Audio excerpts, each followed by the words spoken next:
What is good, everyone? Jagan back with another One Piece review. We are now on chapter 983. That is freaking crazy, man. Like, 983 chapters. We are close to chapter 1000. Almost 1K for Oda. And it finally feels like the end game is in sight, man.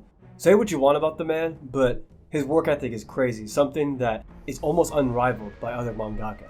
Sometimes it just doesn't feel real thinking about where we started and how far we've actually come. But anyway, I'm gonna go ahead and ignore that abomination of a cover story. That shit does not deserve to be acknowledged in any way, shape, or form. I'm just gonna, not talk about that. So the chapter starts off with Perospero lone wolfing on the sea. I don't know if the ship crashed and they all got separated, or if he just said fuck you to his siblings and ditched them, because it did seem like he was the only one who was really opposed to the alliance. He seems like he's the only one who's taking this seriously. You hear the guy say, the Big Mom Pirates will be the last ones standing. We all know how prominent the theme of betrayal is in this arc, so I'm excited to see what's in store here. What exactly is going to come out of this, if the alliance will work out, the Big Mom and Kaido alliance, that is. We cut to Usopp and Chopper, who seem to get away from Big Mom since she started chasing Nami to try to get back Zeus. And then of course we see Prometheus chasing them, yelling, "Mama, this way!" And Big Mom uses her Devil Fruit to put some life in a couple inanimate objects, which I think includes, by the way it looked, the tank that Usopp and Chopper are currently in. So it'd be really funny if we already have to see them start fighting outside of the tank, which, in Chopper's case, I've really wanted this for a long time. This is going to be a very big arc for Chopper, I think, not only as a doctor, but as a combatant. I think in the land of a lot of Zoan Devil Fruit users, he should have a very prominent role in combat during the course of his arc. We see that Sanji actually left Nami's group to apparently go look for some prostitute, which, man, I don't know. At this point, the gag is kind of oversaturated. Like, I know it's going to turn out to be something good. I know he's probably going to get a solo mission, but I just don't like the oversaturation of this gag. I'm not sure if the solo mission will be related more to the Big Mom side of things or to the Kaido Beast Pirate side of things, but I highly doubt he would just leave Nami like that when she's being chased by a damn Yonko, so I guess we'll just have to see where this leads. Now this next page is absolutely nuts. We see Orochi tying up Momonosuke getting ready for his execution. This has a lot of potential for next chapter. I think it'd be really cool if Zoro is the one who saves him from being executed. We know he has a very solid relationship with Momonosuke, kind of like a student-sensei relationship there. And of course, during Act 2, he didn't make it in time for Yasui's execution, which was another person, another daimyo who he built a relationship with. So I can't see him letting something like this happen twice. I don't know, we all speculate that maybe Zoro will have Conqueror's Haki, so this could potentially be a very impactful moment for that to get revealed.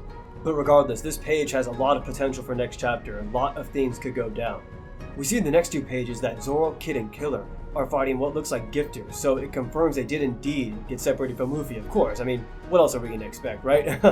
Regardless, there's a ton of enemies there, almost 500 to be exact.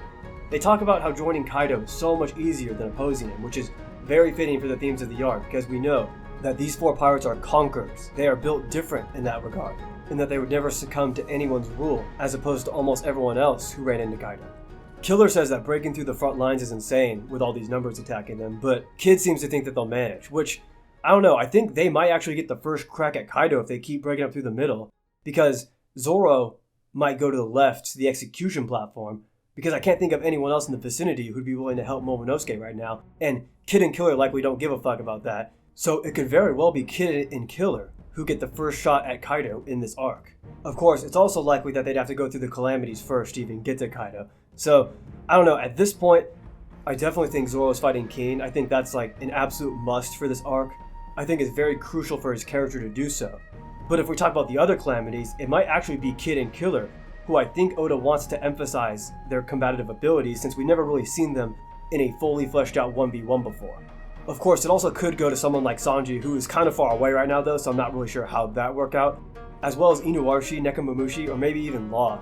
I definitely think those 7 characters all have the best shots at getting commander fights in this arc. So the page 1 and Ulti interactions continue to be freaking hilarious, man. Ulti has been a very entertaining character since her introduction. She's been very quirky, very loud, and obnoxious, but funny also. Especially that overprotective sister attitude she shows towards page 1. Pepe, I'm ever so tired, give me a piggyback ride and shit like that. Which of course leads to the last chapter's cliffhanger of her confronting Luffy. To which he blames Luffy. You've got some balls doing that to Pepe, even though she's the one who literally rode him down the stairs. But you can't deny it's a pretty entertaining dynamic there. Luffy then of course says his trademark, I'm gonna be king of the pirates, I'm Luffy. To which Ulti says, no, Kaido-sama will be the king.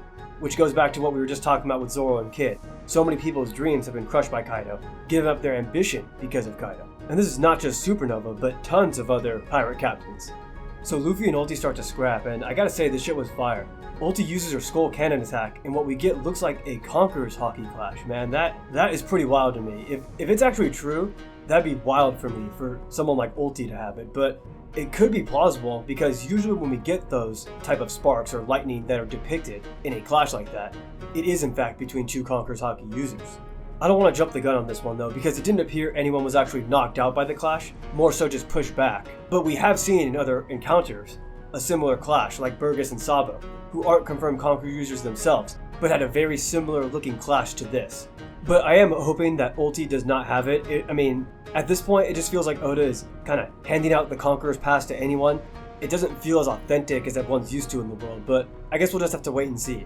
As long as he stays consistent with it, that's all I care about, really. Just stay consistent with who has the qualities of a king, who is fit to have Conqueror's Haki. Because I don't want it to be where it's like someone like Ulti or Chinjiao has Conqueror's Haki, and then not give it to someone like Zoro or even Mihawk, who are literally are striving for the pinnacle of swordsmanship, the pinnacle of a metric of combat within the verse of One Piece. That just wouldn't make very much sense to me.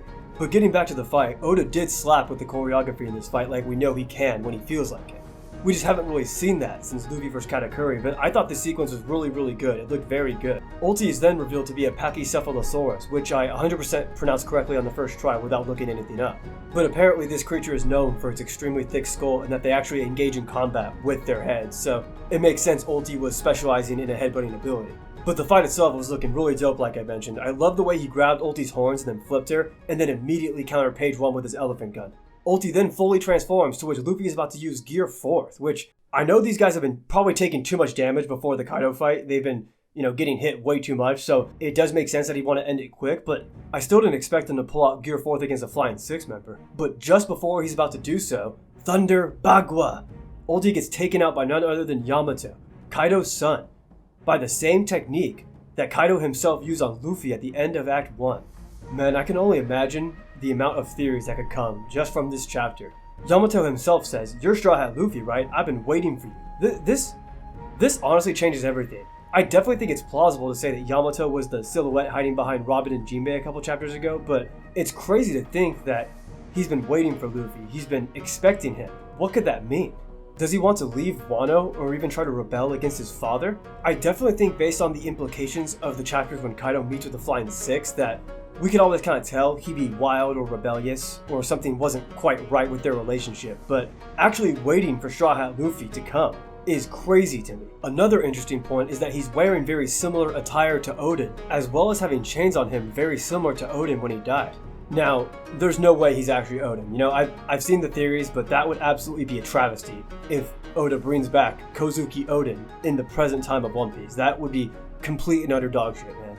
But I think it's very safe to say that based on these chains that Kaido might have had Yamato imprisoned for a period of time. Maybe his son grew up idolizing Odin or being inspired by Odin for some reason. I think there's way too many connections for it to not be related to Odin somehow. Obviously it's not him, but I don't know. This plotline has a lot of potential going forward, so I'm very excited to see what Oda does with it. I also want to bring up how Yamato's appearance seems to resemble Kaido in his Oni form. He even has the club too, which begs the question, is Kaido actually an Oni who ate a dragon fruit? Or does Kaido just transform through another means, such as shapeshifting? I even considered the possibility at one point that Kaido is naturally an Eastern dragon who ate an Oni devil fruit, or maybe like a human no mi model, ancient model Oni, or something of that nature. I honestly think there's a reason that Oda didn't reveal Kaido's devil fruit name among first transformation, because he does that with literally every single Zoid in the arc. He'll tease what the ability or what the fruit is, and then right when they transform, such as Orochi, King, X-Drake, Queen, he'll reveal the name of the devil fruit, even Ulti last chapter, in page 1. So there has to be a reason why Oda didn't reveal it for Kaido. I don't know. So I'm definitely curious to hear your guys' thoughts on that. Overall, I definitely like this chapter a lot more than last. Last chapter had a lot of inconsistencies that I didn't like, but I think the implications of this chapter suggest that we could be having a very strong stretch coming up, that a lot of plot lines are going to start to unravel or start to come together. So before I head out, I just want to say that me and my guy Al Fiji whose link will be in the description below, are going to be starting a podcast discussing One Piece weekly, which will dive into the chapter that week as well as other topics in the One Piece world. You guys won't want to miss that. That's all I got for today, but make sure you stay tuned and subscribe for more One Piece content coming soon. You guys have a great day.